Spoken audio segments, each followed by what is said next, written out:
और इस मोदी को जब तक आप नहीं हटाएंगे, मोदी के विचारधारा को जब तक आप नहीं हटाएंगे, इस देश में सुख और समृद्धि कभी नहीं आएगी। एक एक नेता को डरा रहे हैं, यहां तक कि पार्टी के लोगों को भी डरा रहे हैं और ये कह रहे हैं अगर आप कांग्रेस के साथ वो गठबंधन में जाएंगे तो आपको क्या जेल चाहिए, क्या आपको गठबंधन चाहिए। मुझे परसों वो मिले थे, कल मिले थे राष्ट्रपति भवन पे।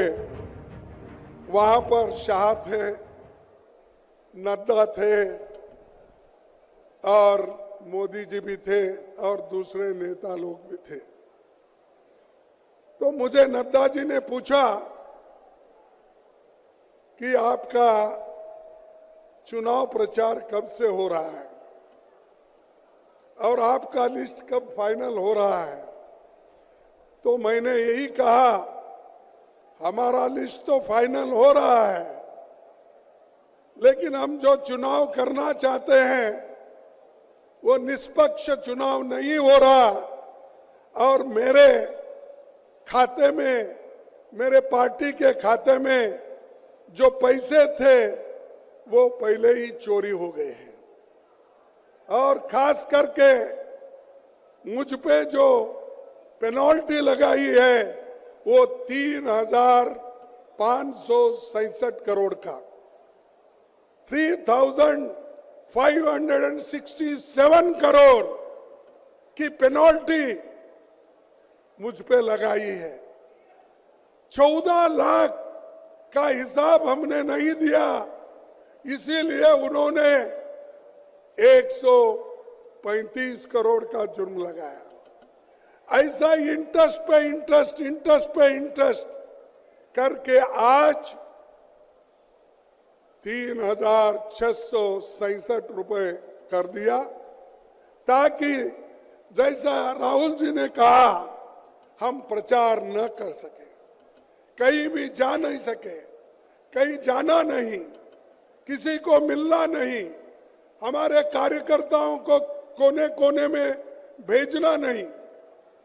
ये तरीका मोदी जी ने अपनाया है और डेमोक्रेसी को एक एक करके हमारे संस्थाओं को वो खराब कर रहे हैं, उसका ऐसा गैर इस्तेमाल कर रहे हैं, चाहे वो ईडी हो, चाहे वो सीबीआई हो, चाहे वो सीवीसी हो, चाहे वो सीबीआई हो।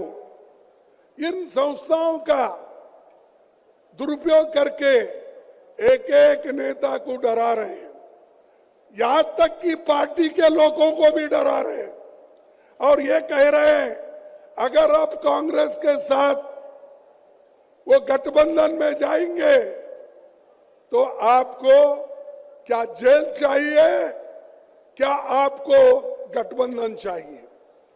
यह मैं दावे के साथ कहता हूं, किन किन नेताओं को उन्होंने डराया। ऐसा ही डरा डरा के बहुत से एमपी खरीदा, एमएलए खरीदा और उन्होंने नए सरकारें बनाई। ये है मोदी की नीति और इस मोदी को जब तक आप नहीं हटाएंगे, मोदी के विचारधारा को जब तक आप नहीं हटाएंगे, इस देश में सुख और समृद्धि कभी नहीं आएगी। ऐसी ही और खबरों से हमेशा अपडेट रहने के लिए चैनल को सब्सक्राइब कर लीजिए और वीडियो पसंद आया हो तो लाइक और शेयर करना ना भूलें।